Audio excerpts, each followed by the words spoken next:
Serbët e 4 komunave veriore të Kosovës mund të hedhin një tjetër hap ekstrem për të mos pranuar legitimitetin e qeverisë së Prishtinës. Mediat kosovare raportojnë se ata po shqyrtojnë mundësinë e shpalljes së pavarësisë së territorit ku janë shumicë. Gazeta Ekspres, e cila ka botuar së pari lajmin, u referohet burimeve brenda Agjencisë Kosovare të Inteligjencës. Vendimi i mundshëm i serbëve të kësaj pjese të Kosovës vjen si pasojë e marrëveshjes së arritur në Bruksel mes dy kryeministrave, Hashim Thaçi dhe Ivica Dačić. Ekspres shkruan se akti mund të ndërmerret në ditët në vijim, pasi është planifikuar për vite me radhë.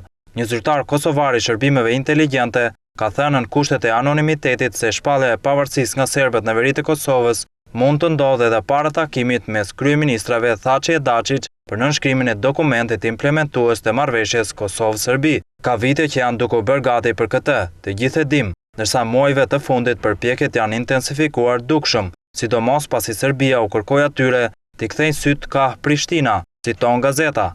Mes zyrtarëve kosovar ka reaguar zëvendës kryeministri Hajredin Kuçi, i cili ka thënë gazetës se çdo veprim i tillë do të trajtohet si jo legal. Ne nuk kemi informata të tilla dhe çdo veprim i tillë apo i ngjashëm është jo legal dhe i tillë do të trajtohet, ka thënë Kuçi. Gazeta shkruan se shpallja e pavarësisë së njëanshme shihet si mundësia e vetme e serbëve radikal që të arrihet qëllimi i ndarjes së Kosovës pas arritjes së marrëveshjes në Bruksel.